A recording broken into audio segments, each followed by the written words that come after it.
자, 여러분 안녕하세요. 정신건강사회복지사 원서 접수 두 번째 시간이죠. 자기소개서 작성 편입니다.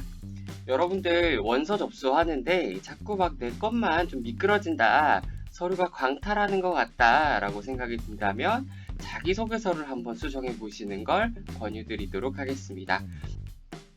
자기소개서 같은 경우에는 기간마다 요구하는 질문들이 조금씩 달라요.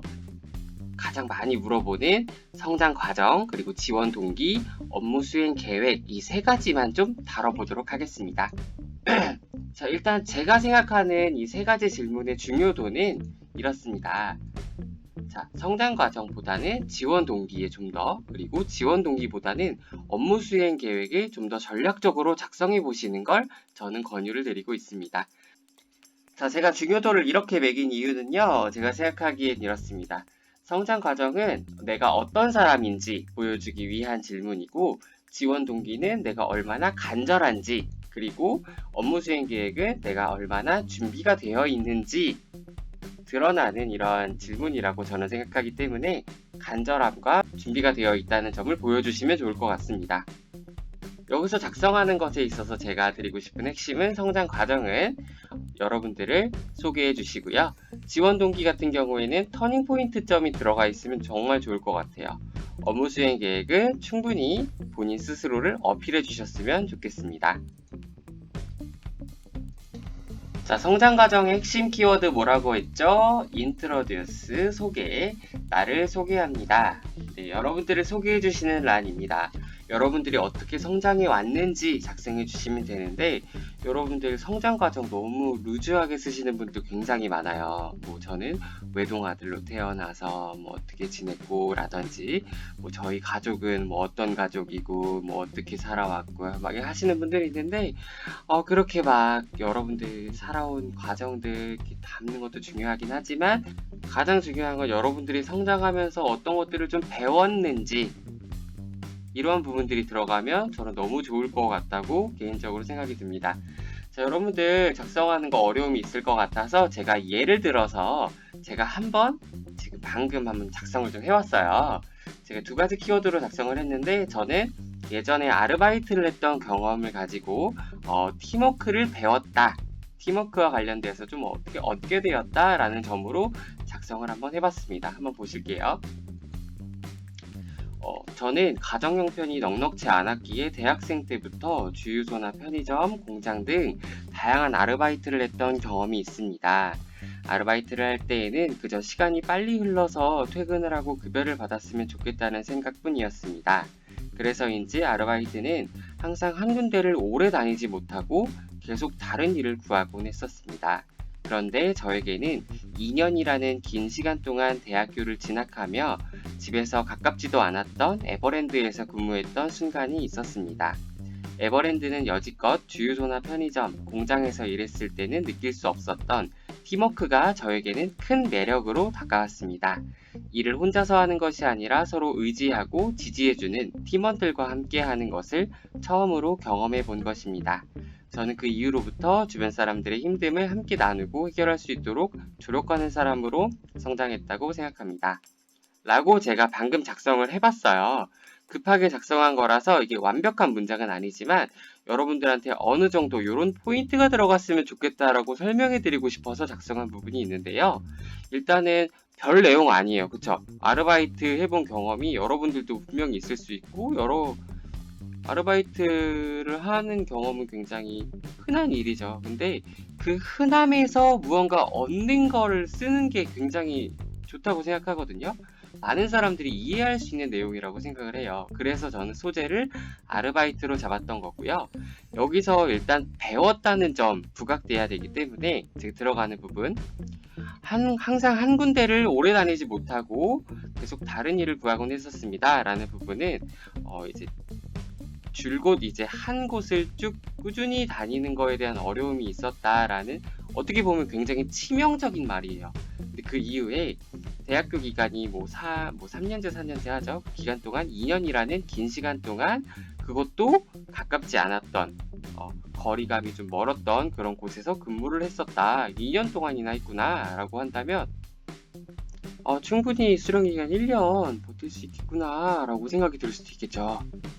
이런 단점이 있었지만 왜 단점이 이렇게 변했지? 라고 좀 더 빠져들게 되겠죠. 그 이후에 글을 읽어보면 팀워크를 통해서 이제 계속적으로 이제 오래 다니지 못했던 사람이 더 오래 다닐 수 있게 되었고, 주변 사람들의 힘듦을 나누고 조력하고 뭐 이런 성장하는 사람이 되었다라는 점을 통해서 뭐 성장 과정 중에서 변화하였다라고 좀 볼 수 있을 것 같아요. 성장 과정은 제가 중요도를 높게 주지 않았지만 이러한 정도의 스토리 형식으로 작성을 하시면 면접관이 읽는데 어려움이 없도록 또는 면접관이 읽는데 루즈함이 없도록 하는 것이 가장 중요한 포인트가 아닐까 싶습니다. 자, 여러분 그 다음 지원 동기 한번 보도록 할게요. 지원 동기 핵심 키워드 뭐였죠? 자, 터닝 포인트입니다.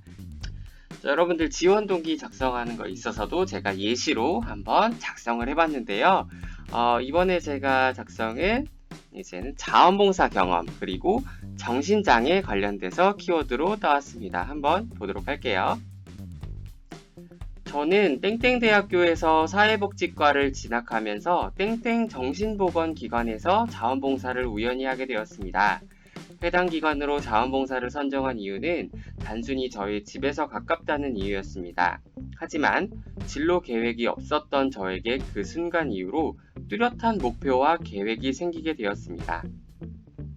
항상 저에게 웃는 미소로 다가와 주시던 누구, 그리고 제가 모르는 부분을 항상 친절하게 알려주시던 누구, 항상 책을 읽고 좋은 정보를 저에게 공유해 주시던 누구, 모두 정신장애를 앓고 있던 대상자분들이셨습니다.